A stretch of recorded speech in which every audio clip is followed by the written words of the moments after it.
Graça e paz, amados e amadas, estamos em Levítico 18. Aqui tem um capítulo que vai falar sobre casamentos ilícitos e uniões abomináveis.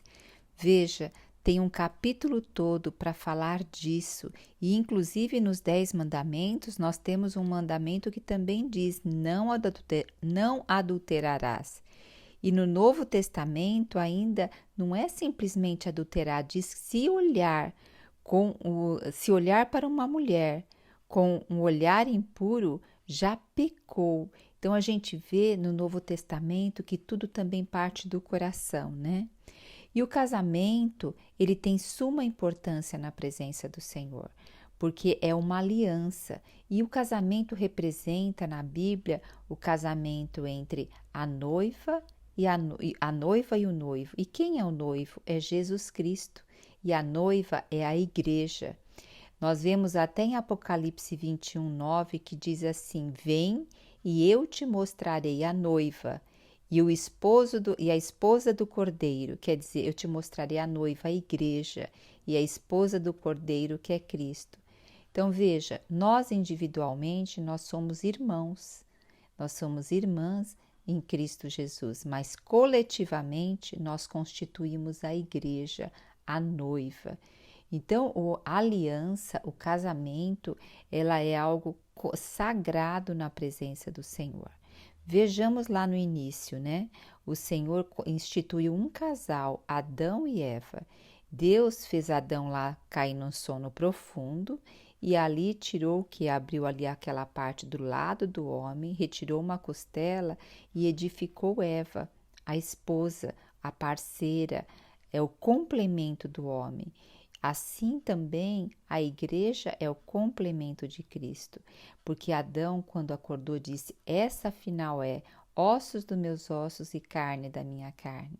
Então veja, existe aqui um símbolo extremamente forte e nós temos que ver a pureza dentro do casamento, desde o início, como o Senhor instituiu uma mulher para um homem. O Senhor não fez duas mulheres para Adão. O Senhor fez uma mulher para Adão. Então, nesse capítulo, nós vamos começar aqui no versículo 5, no versículo 1.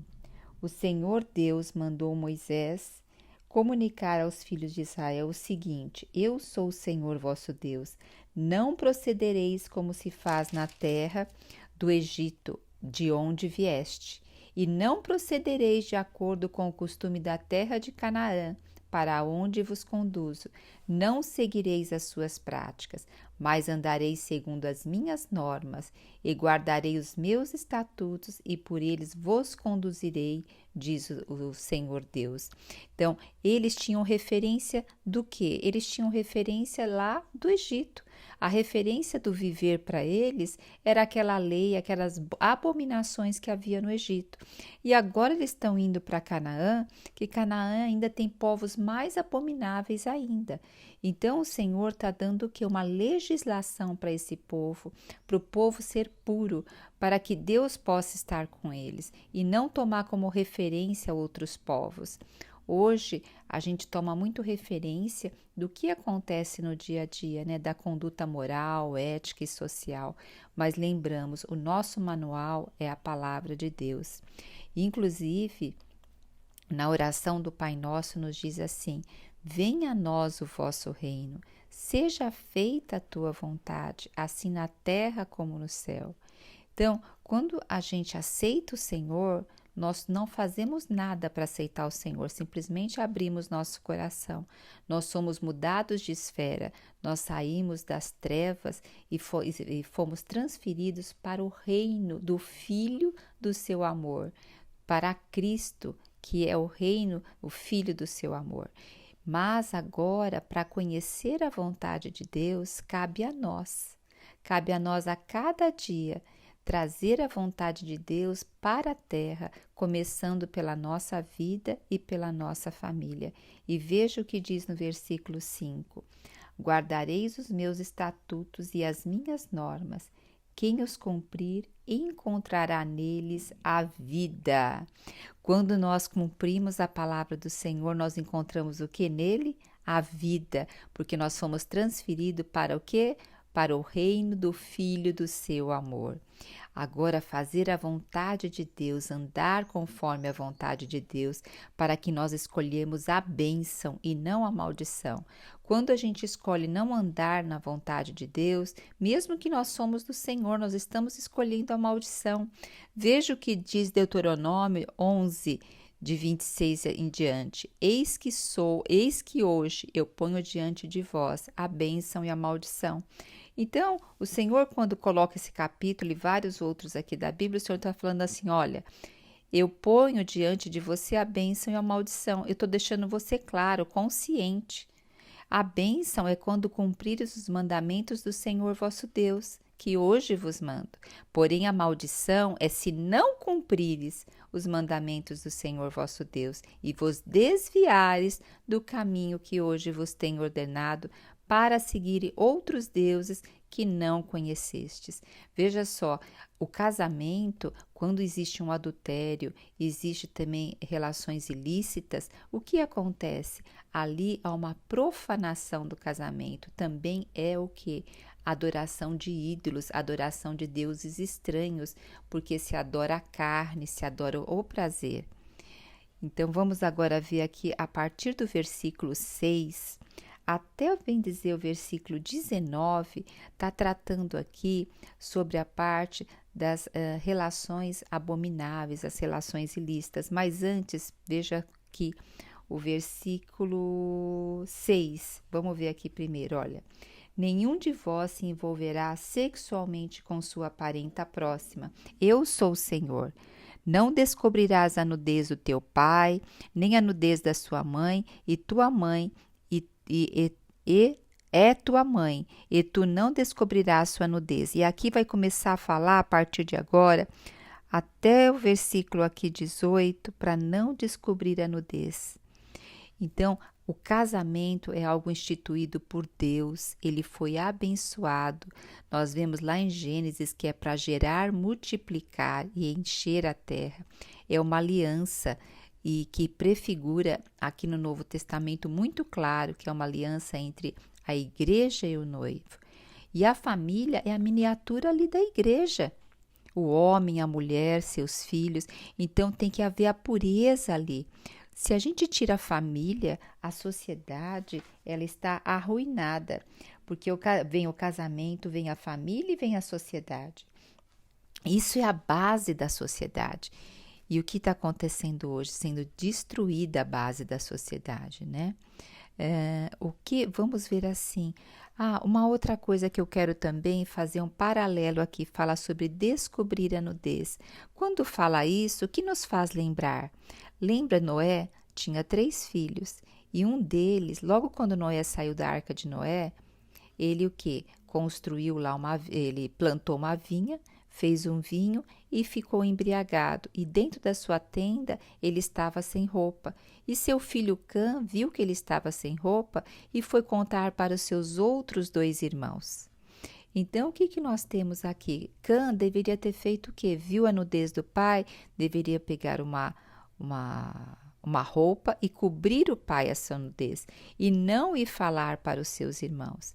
Então, nós vemos o que? Também expondo a nudez do pai. E dessa forma, Cã não recebeu uma bênção adequada, ele recebeu a maldição. Olha só. E hoje, como que a gente faz, né, em família? A esposa fala mal do esposo e vice-versa, e fala para a amiga, para o amigo. Então, nós não estamos preservando a santidade também do lar. O que acontece no lar, ficar no lar. Assim como no Velho Testamento fala sobre adultério e no Novo fala se olhar para uma mulher já pecou.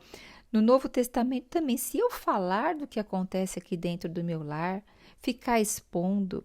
Hoje, principalmente com as redes sociais, com foto, tudo é exposto, né? A particularidade das pessoas é exposta.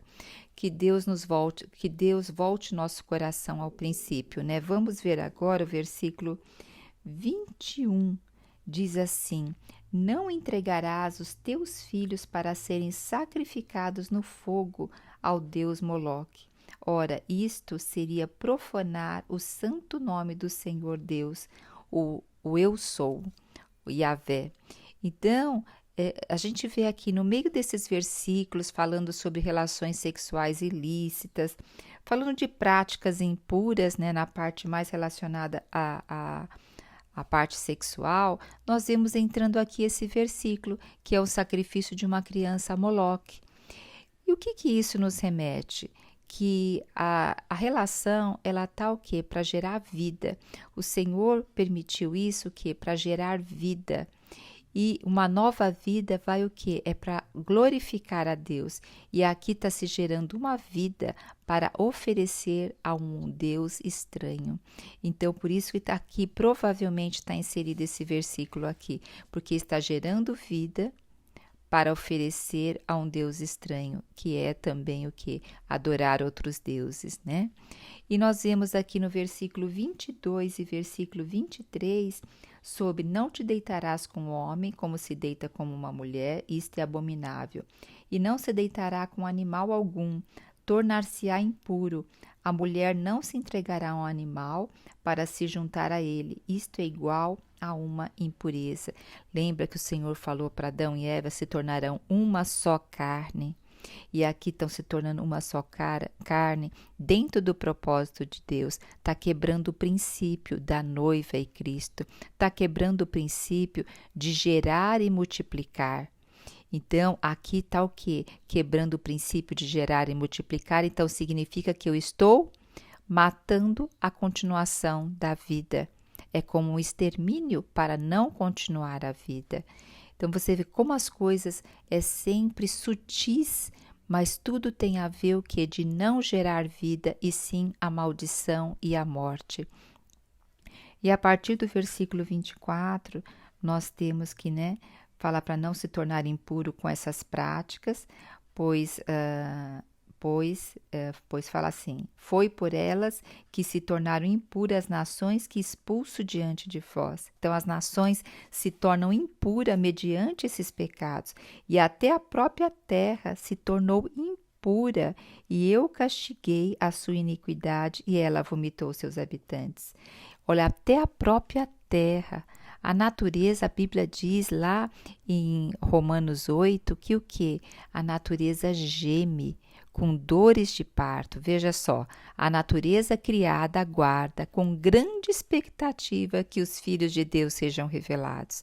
Quer dizer, que os filhos de Deus sejam revelados, que o Senhor venha e os filhos sejam revelados, pois ela foi submetida à inutilidade.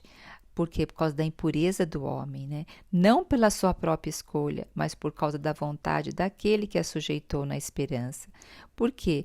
O homem pecou e a terra também se tornou impura, de que a própria natureza criada só será libertada da escravidão e da decadência que se encontra, recebendo a gloriosa liberdade dos filhos de Deus. Então, até a natureza está esperando a manifestação nossa de filhos de Deus para ela ser libertada desse cativeiro que ela está. Sabendo que toda a natureza criada geme até agora como em dores de parto. Eu lembro que uma vez eu recebi um senhor aqui em casa, estava tendo conferência e ele se hospedou aqui, e ele tinha uma plantação de café. E ele disse assim: irmã, a terra está doente, a terra está realmente doente. O que a gente tem que pôr na terra para ela produzir? Ele falou assim, nos primeiros dias lá da plantação, não sei como é o processo, ele falou que ele não deixa nenhum animal, ninguém chegar ali perto, porque eles colocam tanto agrotóxico para que o feijão não apodreça pelos micro-organismos. E ele falou assim, a terra está doente. Então, olha, dessa forma eu vejo, né, a terra geme, a gente vê o aquecimento global, vê tantas coisas acontecendo na natureza, furacões, né, tufões, vulcões. Então, tudo isso é manifestação do gemido da terra pela impureza que tudo está. E aqui também nós vemos no versículo de 25 que diz, eu castigarei a sua iniquidade. E o que nos faz lembrar aqui? Nos faz lembrar de Sodoma e Gomorra, né? E da época antes do dilúvio. Porque devia a maldade, tudo isso que a gente está lendo aqui acontecia lá.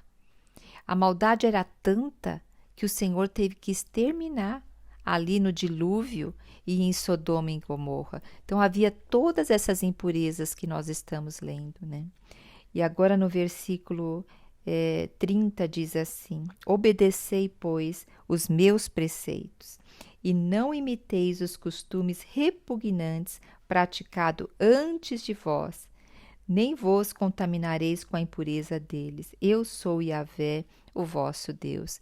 Que nós possamos a cada dia conhecer a vontade de Deus e andar segundo os seus preceitos, sabendo que a palavra de Deus, ela nos lava, ela nos purifica, e que todo dia possamos ter essa comunhão com o Senhor, permitir que essa palavra nos lave e nos purifique, para que todo dia nós escolhamos a bênção. Jesus Cristo é o nosso Senhor.